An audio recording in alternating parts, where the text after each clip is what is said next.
Asyamar kafuni kabajamtoota hordoftoota miidiyaa madda nageenyaa oduu har'aaf qabannee dhiyaanne isinitti munqasifaana turaan jirsa wallooti. Oduu keenya jalqabaatiin kaaba Oromiyaa godina Walloo keessatti finxaaleeyyiin Amaaratii fi kaabinoonni waliin ta'uun qotee bulaa dararaa jiraachuun dhaga'ame. Guutuun gabaasa kanaa akka itti aanutti isiniif dhiyaata. Kaaba Oromiyaa godina Walloo keessatti humni addaa Amaara kan faannoo ofiin jettu godina Walloo keessatti baay'inaan buufamtee waan jirtuuf qotee bulaa Oromoo Walloo dinagdeen kuffisuuf kallattii maraan kan carraaqqii guddaa godhaa jiran yoo ta'u, dararaa hamaas uummata irratti raawwataa jiraachuu maddi keenya madda nageenyaatti hime. Humni shiftaa Amaara kan torban kana keessa shamarran Oromoo bakka hedduutti dararaa jiran kaabinoota godinichaa waliin ta'uun maqaa qaraxa jimaa yookaan caaciitiin uummata dararaa kan jiran ta'uun dhaga'amee jira.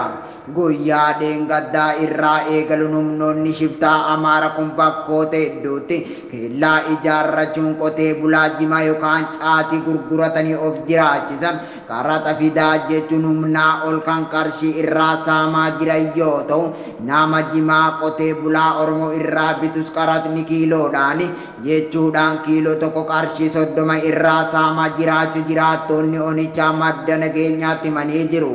Bulchiinsa magaala Kamisee keessatti kallattii warqee dooluu oosisii fi keellaa safar hangama sanaatti hidhattoonni shiftaa Amaara keellaa ijaarrachuun qotee bulaa jimaa gurguratu irratti saamicha cimaa geggeessaa jiraachuu jiraattonni irra deddeebiin komataa jiru. Akka maddi keenya gabaasa nuuf laate jedhutti guyyaa har'aa kana warri jimaa qotee bulaa irraa bitaa ture hundi jimaa keessan irraa bu'aa yookaan tirfii argachuu hin dandeenye waan ta'eef jimaa keessan isin irraa hin binnu jechuun namoonni qotee bulaa isaaniif maamila ta'e irratti bilbiluun dubbataa kan jiran ta'uu maddi keenya eeree jira.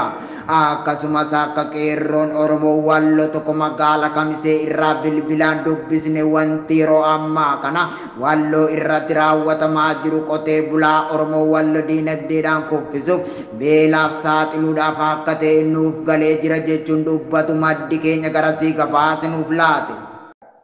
Waraanni bilisummaa Oromoo WBO waraana faashistii Abiyyi Ahmad leeluun injifannoo boonsa guyyaa guyyaatti galmeessa jiraachuu beeksise. Godina Gujii Bahaa Aanaa Goorodoolaa keessatti waraanni bilisummaa Oromoo WBO waraana faashistii Abiyyi Ahmad leeluun injifannoo boonsaa galmeessee jiraachuu jajjabeessee zoonichaa beeksisee jira.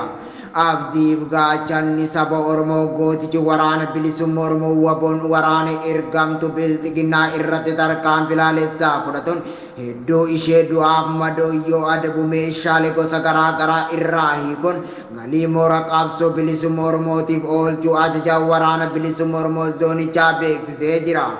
Gootichi saba Oromoo golaalee Oromiyaa mara keessatti waraana murna bilxiginnaatiin hoogganamtu irratti tarkaanfii fudhata jiraachuu fi lafa hedduu to'annoo isaa jala oolchee jiraachuu beeksisee jira.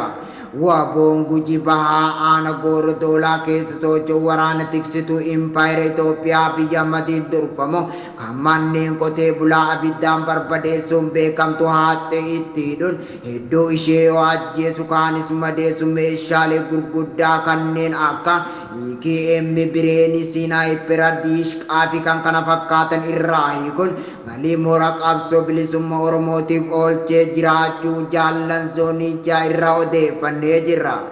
Jajjabeen Gujii Bahaa Cibran Odaa Adoolaa Aanaa Goorodoolaa ganda Dhuqqoo magaala Saransaraa bakka addaa Mazarqoo Goolaa jedhamuun beekamutti ergamtu bilxiginnaa kan naasuu ilma namaa hin qabne battalumatti torba yoo ajjeesu 10 madoo damdammii hin qabneen adabee jiraachuun dhaga'ame.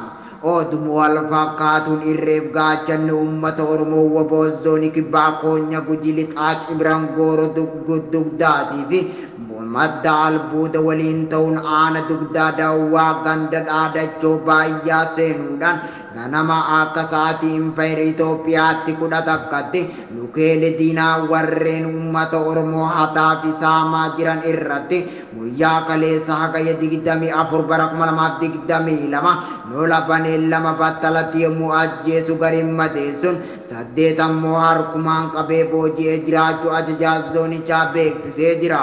Ittuma fufiinsaan guyyaa har'aa ganama aanuma kana ganda walagayii meedannoo iddoo addaa teelee bakka jedhamutti haati hidhuudhaan paatiroolii tokko daaraa gochuun 6 battalatti ajjeese 2 ammoo madoo damdammii hin qabneen adabee jiraachuun beekamee jira.